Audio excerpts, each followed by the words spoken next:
Hi friends, வணக்கம். இன்றைக்கி நம்ம காரமான மிளகாய் சட்னி பார்க்க போகிறோம்.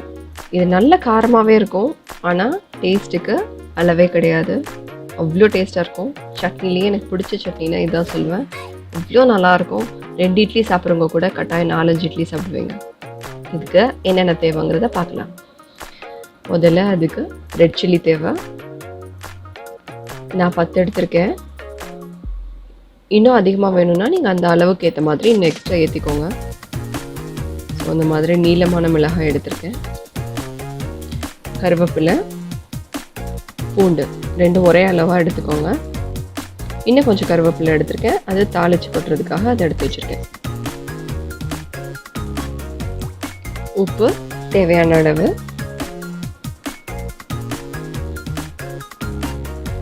இந்த மிளகாய் எல்லாமே பாதி பாதியாக பிச்சு வச்சுருக்கோங்க.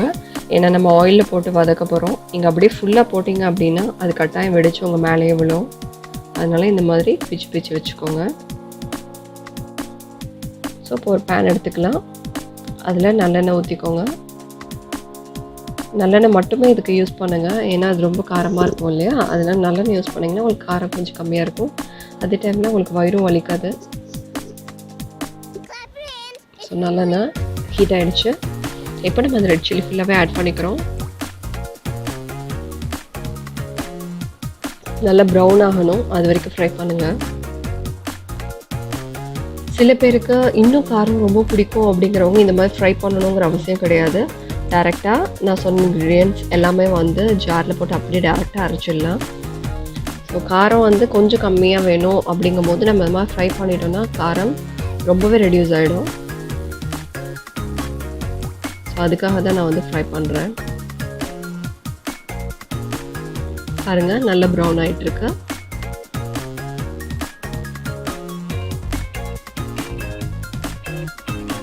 நல்லா ஃப்ரை ஆகிடுச்சு. போக பாருங்கள் எவ்வளோ வருதுன்னு. அந்த டைமில் நம்ம அப்போ கருவேப்பிலையும் பூண்டையும் ஆட் பண்ணிடலாம்.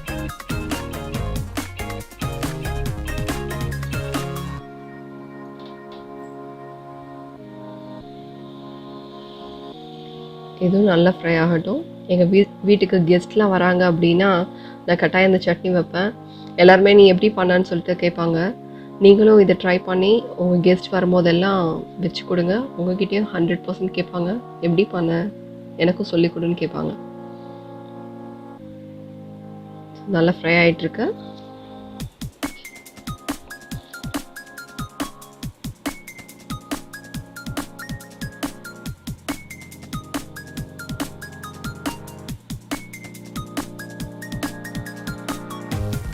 அவ்வளோதான், நல்லா ஃப்ரை ஆகிடுச்சு. வாசனை ரொம்ப நல்லா இருக்குது. அதனால நான் இப்போ ஆஃப் பண்ணிடுறேன். இது எல்லாமே சூடு ஆறினதுக்கப்புறம் நம்ம இப்போ மிக்ஸி ஜாரில் போட்டாச்சு.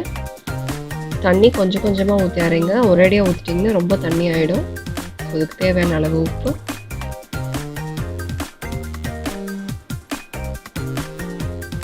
அவ்வளோதான், எல்லாம் ரெடி. இப்போ நம்ம அரைச்சிடலாம்.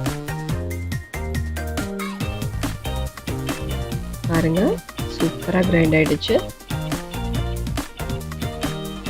வாசனை அவ்வளோ வாசனையாக இருக்குது. இப்போ இதை தாளிச்சு கொட்டணும். அதுக்கு பேனில் ஆயில் ஊற்றிக்கோங்க. நல்லெண்ணெய் தான் யூஸ் பண்ணுறேன்.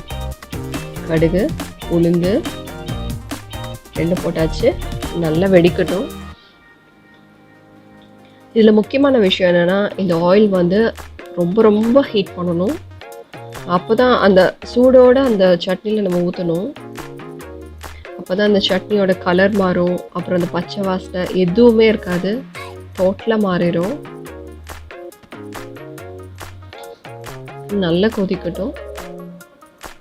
இப்போ கருவேப்பிலையும் போட்டாச்சு. கருவேப்பிலை டோட்டலாக அப்படியே ப்ரௌனாக மாறணும், அது வரைக்கும் ஃப்ரை பண்ணுங்கள். சட்னி அதுக்குள்ளே நீங்கள் ஜார்லேருந்து ஒரு பவுலில் போட்டு வச்சுக்கோங்க. ஏன்னா சுட சுட இதை ஊற்றணும். ஹீட் ஆன உடனே அப்படியே அந்த பவுலில் ஊற்றிடுங்க.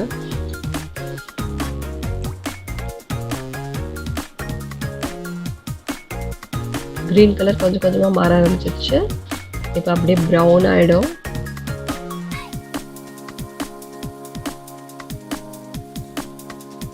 பாருங்கள் எவ்வளோ கலர் ரொம்ப சேஞ்ச் ஆகிடுச்சு. ஸோ இந்த டைமில் நம்ம ஆஃப் பண்ணணும்.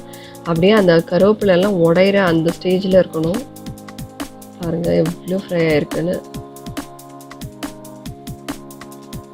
ஸோ இப்போ இந்த பவுலில் நம்ம சட்னி வச்சுருக்கோம். இதில் அப்படியே சுட சுட ஊற்றுறோம். பாருங்கள் எவ்வளோ ஹீட்டாக இருக்குன்னு.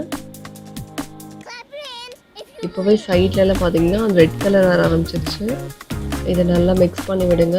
அந்த பவுல் மட்டும் தொட்டுறாதீங்க, அவ்வளோ சூடாக இருக்கும்.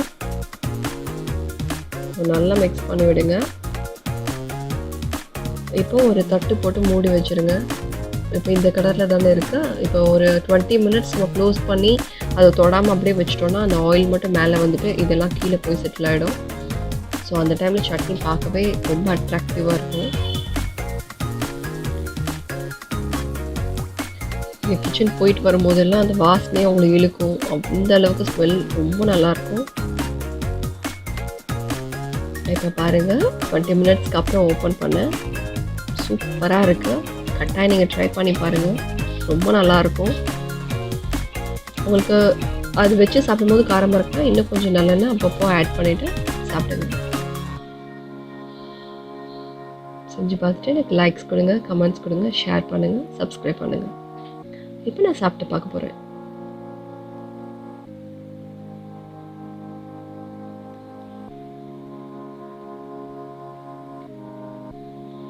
பா சூப்பராக இருக்கு. சூப்பர். கட்டாயம் ட்ரை பண்ணுங்க. தேங்க்யூ.